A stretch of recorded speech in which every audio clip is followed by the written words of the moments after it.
people's health and well-being in North Carolina. The first ever national drinking water standard for PFAS will make our water cleaner and safer and keep our people healthier. The North Carolina Department of Justice, my team and I, we've been working hard to protect the air that we breathe and water we drink here in this state. When you turn on that faucet at home, you shouldn't have to worry that drinking that water or taking a bath in that water will make you or your loved one sick. We've already made encouraging progress as it relates to PFAS in North Carolina. For years, companies have dumped PFAS and other chemicals that last forever into our lakes and rivers, even when they knew that these chemicals damaged people's health and our natural resources' well-being. As lawyers for the Department of Environmental Quality, my team helped Secretary Regan and Governor Cooper win a milestone settlement with the chemical company Chemours just down the river. In addition to levying a $12 million fine, the largest environmental fine in state history, the settlement prevents the company from continuing to discharge Gen X and other PFAS chemicals into the Cape Fear River, requires the company to install a state-of-the-art technology at the facility to prevent PFAS emissions into the air. The settlement requires the company to contain and clean up the contaminated groundwater at the facility. It requires Chemours to put in filtration systems with people whose private well water has been contaminated. But my office did not stop with that settlement. In October 2020, I announced an additional lawsuit against Chemours and DuPont over the Works manufacturing facility. This lawsuit demands that the companies pay for the damage that they have inflicted on the state's natural resources. Since then, I have filed 6 additional site-specific lawsuits against DuPont, 3M, and 12 other manufacturers of AFFF, a firefighting foam that contains PFAS. These companies need to pay for the damage that they've caused, clean it up, and monitor it to make sure that it doesn't cause more damage in the future. I will continue to do everything in my power to protect North Carolina's natural resources. Our children and grandchildren deserve clean air, clean water, and a healthy climate, and I commit to doing my part. It's my pleasure now to bring forward Ken Cook, President and co-founder of the Environmental Working Group, a nonprofit, nonpartisan organization dedicated to protecting human health and the environment. Ken. Thank you. Thank you, Mr. Attorney General. Thank all of you for this opportunity, and thank all of you for this day. For decades, the American people have been exposed to incredibly toxic forever chemicals known as PFAS with no protection from their government. None. Those chemicals now contaminate virtually all Americans from birth. In fact, before birth, as our study in 2004 documented. That's because for generations, PFAS chemicals slid off every major federal environmental law like a fried egg off a Teflon pan. Until Joe Biden came along. Until Joe Biden came along. Now we're making progress, and we can't go back. We can't go back. In just the last few years, for the first time, most of those environmental laws are starting to stick to forever chemicals. How about that? Right? And EPA announces the biggest step yet, a tough landmark legal limit on PFAS in the drinking water of tens of millions of Americans. Unprecedented progress. We can't go back. We can't. Do you remember the 72-page PFAS action plan that was released by the previous administration? Of course you don't. It was a plan for inaction, a plan to delay or weaken the very policies the Biden administration has already implemented.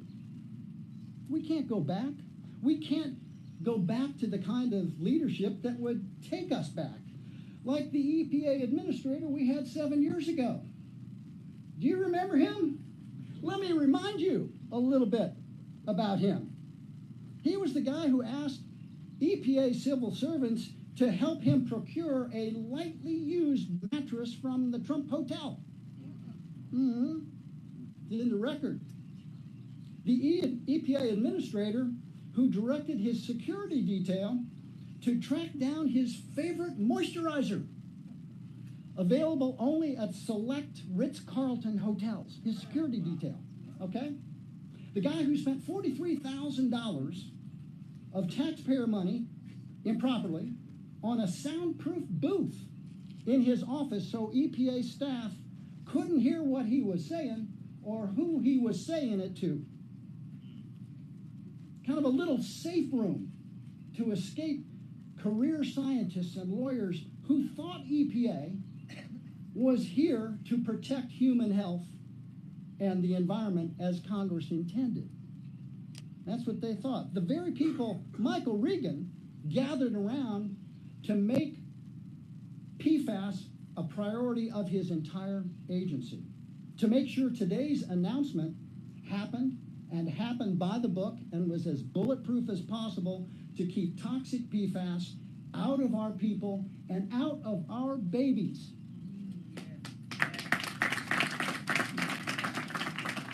Now here we are 3+ years into his tenure. He's taking on PFAS pollution from every angle, and yet the American people have no idea which moisturizer he prefers. We don't know. It doesn't even come up. That's progress. We can't go back. We can't go back to week after week of infrastructure week. Can we? No. We don't get infrastructure week with Joe Biden. We get infrastructure. Money, concrete, trucks, equipment, jobs, not announcements. Like the $10 billion in the bipartisan Biden infrastructure law earmarked to deal with PFAS in our water supplies, and the $1 billion announced today to help water utilities meet this tough new standard. Real money, real infrastructure. This is infrastructure. This is what it looks like. You got to build it, and you got to pay for it. So is it enough money to do the job? No, of course not. Where will we get the rest? Well, I would start with the guy who got us the first $10 billion.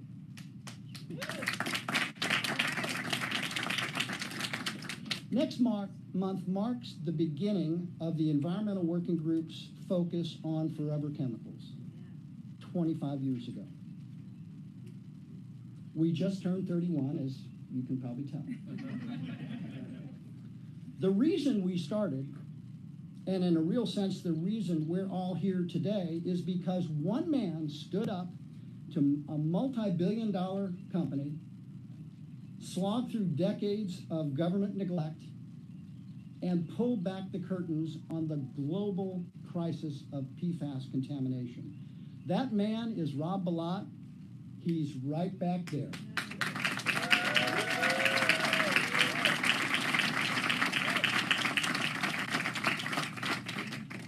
Administrator Regan, CEQ Chair Mallory, thank you for inviting me to this historic occasion.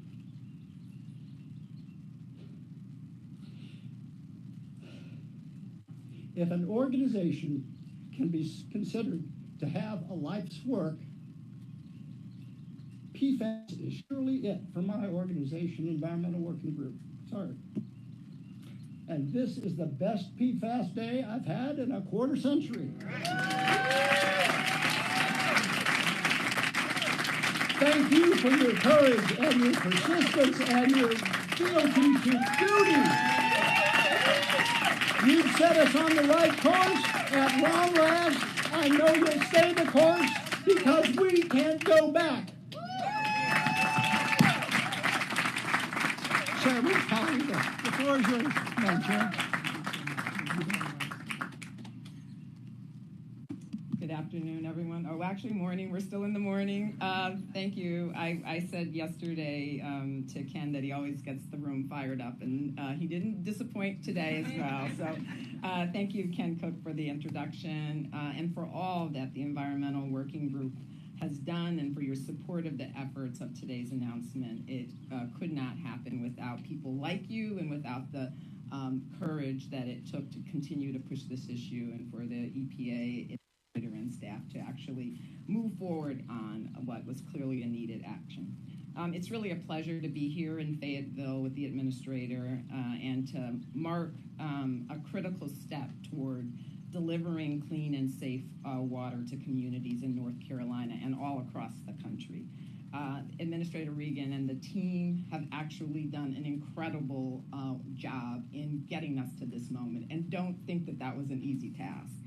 But I'm really excited to be part of this significant public health announcement and want to begin by thanking Governor Cooper, Mayor Colvin, and other partners here in North Carolina.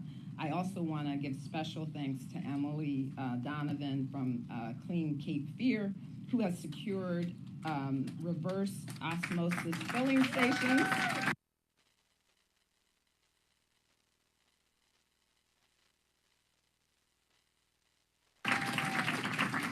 for dozens of local public schools and helped to elevate North Carolina's PFAS contamination issues to a national stage. President Biden and Vice President Harris believe everyone deserves access to clean and safe water.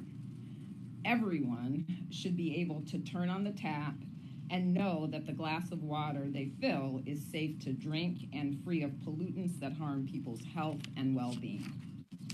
That's why President Biden has launched a government-wide action plan and provided billions of dollars in funding to protect communities from PFAS pollution. Today, the Environmental Protection Agency is announcing the first national drinking water standard for PFAS, which will protect 100 million people from PFAS exposure, prevent tens of thousands of serious illnesses, and save lives. We are also announcing $1 billion through the President's Investing in America agenda to help every state and territory fund PFAS treatment systems to meet the standard. This funding is part of $9 billion through the President's bipartisan infrastructure law to address PFAS and other emerging contaminants in drinking water, the largest investment in tackling PFAS pollution. The investments build on President Biden's action plan to address PFAS pollution, safeguard public health, and advance environmental justice. The Biden Cancer Moonshot goal of cutting the cancer death rates by at least half by 2047. Administrator Regan will go on in more detail about the announcement, but first I'd like to just take a step back and share what this announcement really means. In Oakdale, Minnesota, a chemical plant dumped PFAS-containing waste for decades, contaminating the community's drinking water. Cancer was found to be a far more likely cause of death in children in Oakdale than in neighboring communities. The importance of this issue for children, families, and communities goes far beyond what any numbers convey. I want to highlight the personal story of Amara Strandi, who spent her final months calling for action. After years of battling tumors and more than 20 surgeries, Amara passed away one year ago this month, just before her 21st birthday. Today's action is a critical step in striving to ensure that no child or community, no family, no parent experiences the devastation of the Oakdale has seen. The first national water standard for PFAS marks a significant step towards delivering on the Biden-Harris administration's commitment to securing clean water for people all across this nation. And with that, I will turn it over to Governor Cooper.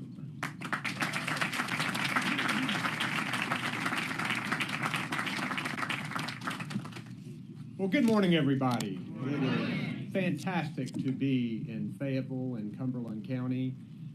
Ken and Brenda and Attorney General Stein, thank you for all that you are doing for clean water for families. I know that these local governments, led by Mayor Colvin and Chair Adams and all of the members of the City Council and County Commissioners, know firsthand how important this issue is because they've had people affected in this community by this. And so a lot of them are here today, and we're grateful for their leadership. We're always glad to be with Senator Applewhite, Representative Jackson, Representative Pricey Harrison. Grateful for their leadership in the North Carolina General Assembly. Also at our Department of Environmental Quality that our EPA administrator left in great shape. Secretary Beiser couldn't be with us today because she's in Washington doing good work, but we have our Chief Deputy Secretary of DEQ, Tim Watkins, and our Assistant Secretary for Environment, Susha Mazemore, who have done tremendous work in this area. Look, let's get to the bottom line first here. Families and communities deserve clean, safe drinking water, period. Historic. And we know that these forever chemicals, PFAS, often called Gen X, they threaten it. Now, when I became governor, we'd already been reading these reports of the pioneers on this issue who began to realize what a problem it was. And our scientists and health officials were becoming concerned about these forever chemicals. And they didn't know for sure how they affected people's health. And they didn't know for sure what levels were safe in the drinking water. In North Carolina, we did not wait. We went to work. And one of the reasons why Administrator Regan is here, this is his home state, and he loves it very much. But he knows that with his leadership, with our team, that we were on the cutting edge on this issue in North Carolina. In fact, when I was interviewing Secretary Regan for this job, some people had told me, he's too young to do Department of Environmental Quality. I asked him that question. Michael, they say you're too young. He said, well, Governor, I'm working on it every day. That's the guy you need, right? And when President Biden was talking with me about a leader that he needed to be administrator of the EPA, one of the toughest jobs in Washington, I looked at what the EPA had gone through under the previous administrator that Ken had just talked about and the previous president. And I thought about our Department of Environmental Quality that had gone through a gutting from the majority Republican legislature and my predecessor as governor. And I said, Michael Regan helped to turn DEQ around and raise the confidence level and gave everybody purpose, and he can do the same thing for the EPA in Washington, and he has done that. And I'm grateful that you are here. But in 2017, we went to work. We set up our Secretary's Advisory Board to begin digging into what we could do to protect North Carolina communities. And it started out with our Department of Environmental Quality. We realized there was a real health aspect here, too. So we brought in the Secretary of the Department of Health and Human Services, and we brought all these people together working on what we could do. Our DEQ worked to find the source of the Gen X in the Cape Fear River. And we took that polluter, Chemours, to court, and to this day, accountable for what they've done. We rolled out an action strategy to help to protect communities and their drinking water and to clean up existing contamination. And we proposed legislation to the General Assembly to hold polluters accountable and to make them clean up their own mess.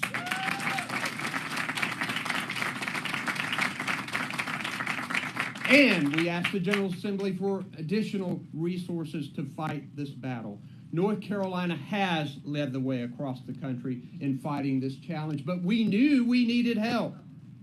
How can you adequately prevent the threat if you don't have a measurable standard that can be enforced? How will our communities be able to afford the changes that are going to be required in their water systems, the filtration? How are they going to be able to afford it? Administrator Regan and the Biden administration is here to provide the to help in tackling this complex issue. I had a phone call very early in my first term with the previous administrator of the EPA, and didn't ask him any of the questions that you talked about, but I did talk to him about PFAS, and when I hung up the phone and looked at the people who were around me listening to the call, we aren't going to get any help here. The previous administration and President Trump really weren't interested in helping on this issue. But thankfully, when they got into office, the Biden administration was.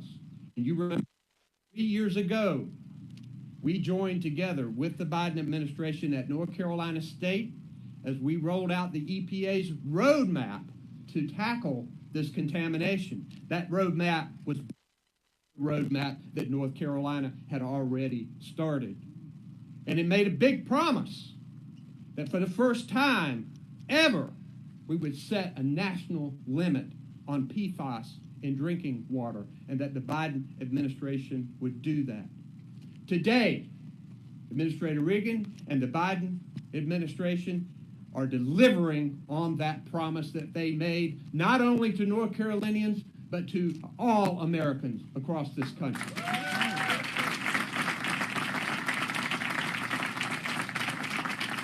Today, our calls have been answered. These new standards will help give people the confidence they deserve when they turn on the tap, that their water is safe and clean. And here in North Carolina, we've already been preparing for this day. Our Department of Environmental Quality is partnering with our local water systems, getting ready, taking hundreds of samples of water, providing technical assistance. We're proposing PFAS limits for surface and groundwater. But that we know that with all this, our water systems will need a lot more help and funding to reduce PFAS in drinking water and get everybody to that safe level.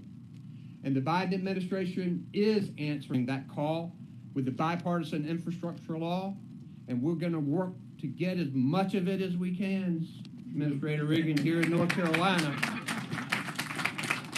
But, and I know these legislators are with me who are here today, we need to get the legislature to bill that requires polluters to pay, because it shouldn't be the taxpayers and the consumers who pay. They should be paying for the damage that they cause. And we know that the Biden administration agrees with us on this, as they are working to include PFAS as a hazardous substance under federal law that can trigger requirements for polluters to pay for treatment and cleanup. Folks, we still have a long way to go, but we have to work every day. And today is a significant step toward cleaner and safer water for all Americans. And now, thank you very much for that, and thank you to Emily Donovan and her work as co-founder of the Clean Cape Fear, and I'm going to introduce you right now. Emily?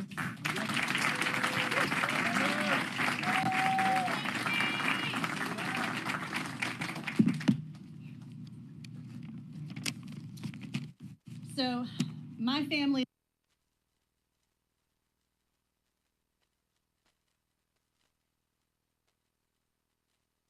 know about the extreme levels of Gen X and other PFAS in our tap water until 6 years ago. At that time, there was one statement we kept hearing over and over again from leaders: our tap water meets or exceeds state and federal guidelines. But we knew those words were worthless because there were no state and federal drinking water standards for PFAS. In June of 2017, about Comores, the company sent their executives to Wilmington, North Carolina for a closed-door meeting with local leaders. Only one reporter, Adam, was allowed in the room. Sorry, he's here today, right there. Was allowed in the room with no cameras. No. Knew our contamination crisis was bigger than we ever imagined, and we quickly formed Clean Cape Fear, and we co-hosted the first ever town hall on Gen X. Our friends, Cape Fear Riverwatch, Dana Sargent,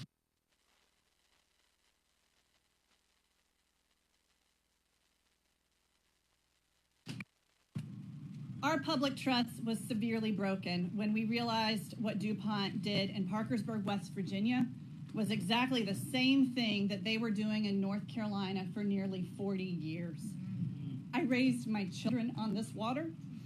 130,000 parts per trillion of total PFAS is the current estimate that we likely drank every the peak of our contamination crisis. My daughter is here today with her friends. They were raised on that water. And thank you, Detlef Knappe, and your analyzing that. And a special shout out to Herbert Peterson for forming Clean Cape Fear around his dinner room table. In the last few years, Clean Cape Fear has lost 4 friends that lent their voices to our fight. All of them were my age. They died of either rare or recurrent cancers or chronic health problems that are too great to overcome. John C's here today because her husband can't be. My own husband developed a brain tumor 3 years after we moved to this region. My family and I have Chemours-specific PFAS in our blood, and no one can tell us or our doctors what health risks are associated with those exposures or how to provide us with preventative care. This has been our reality, not just mine. Mike Waters is here today. His friends are here today.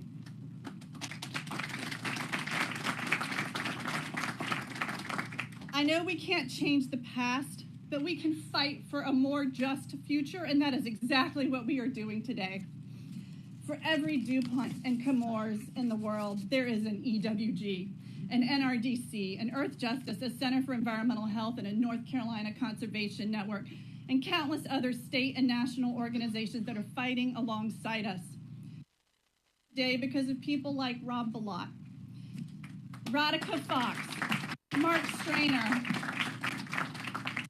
and a whole committed scientific community that's willing to spend their nights and weekends doing what is right instead of what is easy.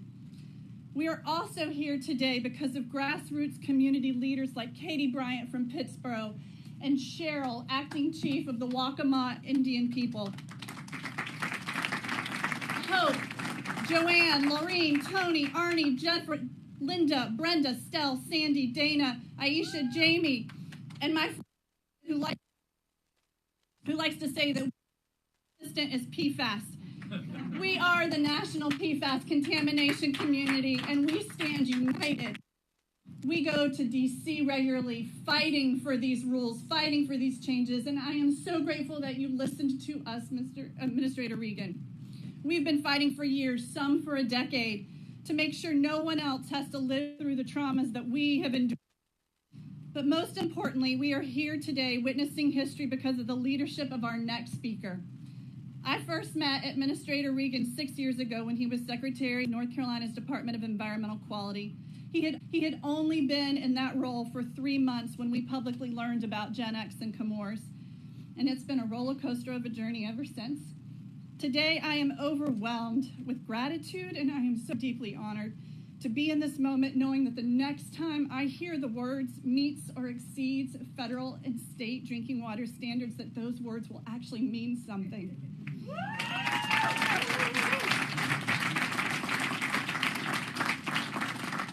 So it is with great honor that I welcome North Carolina's favorite son, NC State A&T graduate. Buildings need to be named after you, friend. Our next speaker, U.S. EPA Administrator Michael Regan.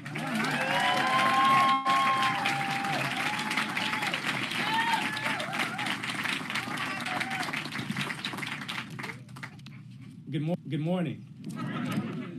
I have to thank Emily for that introduction. Emily, we have come a long way.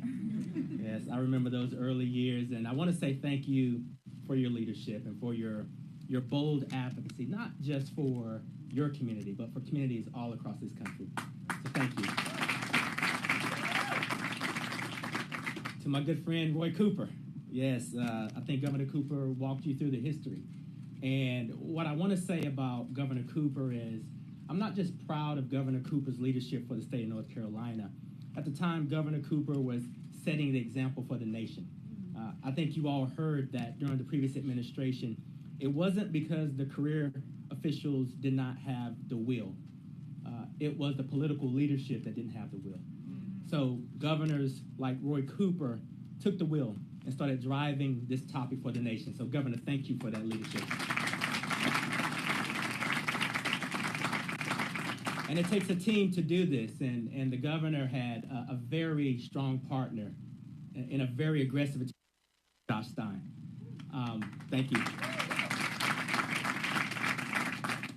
Josh's bold leadership and the career staff at NCDOJ really took the helm and helped our agency at the time navigate some very tough terrain. And I think Josh laid out the accountability that we laid out for the state of North Carolina. So Josh, again, thank you for your leadership. To my good friend, Brenda Mallory, chair of the White House Council on Environmental Quality. Brenda's expertise has come in very handy. Brenda has expertise in water quality beyond some of these persistent forever chemicals. She has been an excellent partner in representing the White House as we have designed this regulation. So Brenda, thank you so much for being here. Mayor Colvin, we've been here before. Yes, it's good to make this progress. And, you know, Mayor, while we've been at this for a while, I can say that your leadership has never wavered. We greatly appreciate you for hosting us today, and greatly appreciate Commissioner Adams as well. I think this county and this city has been well served, so thank you, sir. And then for those of you who didn't know Ken Cook, you know him now. Ken has been an excellent partner to this administration, holding us accountable, but also helping us navigate our practical solutions for a problem that has been persisting for too long. So Ken, thank you, and thank you for leading EWG, and thank you for the commitment and the passion that you all have on this topic. Yeah. And then I want to thank EPA staff. Again, I want to reiterate that while we all recognize that the previous administration did not have the political will, the expertise was there. The expertise is there. And we are here today because those career staff never told me no.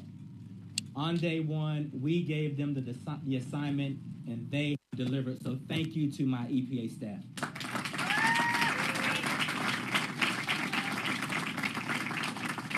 Now, folks, I'm proud to work for a president that understands the threat of PFAS. And he understands that because on day one, he launched a whole-of-government approach to begin to address this issue. We could not be here but for the will and the vision of President Biden. I'm thankful to work for a leader who understands and sees people and will not leave any communities behind. Yeah. In North Carolina, we've proven time and time again that the best way to create strong, durable policy is to bring all stakeholders to the table, regardless of the political party or background, together examine all of the issues from all sides and form a common solution. This has been my perspective as EPA administrator in Washington, D.C., but it was also my perspective when Governor Cooper appointed me as Secretary of North Carolina DEQ back in 2017. As Secretary back then, we faced a lot of obstacles. Challenges like the impacts of floods and hurricanes resulting from climate change, tackling environmental justice, and cleaning up coal ash, just to name a few. But by far, one of the most difficult challenges was discovering the presence of forever chemicals in our soil, in our air, in our water. For me personally, this battle started right here in Fayetteville, North Carolina. We learned that for decades, Comores had been dumping forever chemicals into our precious Cape Fear River, saturating our soils and spewing emissions into the air for miles and miles and miles. And while there is no doubt that these chemicals have a place and are important for certain industries and certain practices, there is also no doubt that these chemicals entering our environment in an uncontrolled manner are harmful to our families, harmful to our communities, and harmful to our economy. We've all heard from parents like Emily Donovan, who had no idea that the water she was giving her children since birth was contaminated with PFAS. I've also heard from parents like Andrea Amico, whose family moved to Portsmouth, New Hampshire in 2007. And like any parent, Andrea enrolled her small kids into a daycare after the move. 7 years later, she would find out that her kids were drinking contaminated water. Folks, I want to be clear as a parent and clear as EPA administrator. There is no greater priority for me than protecting our children.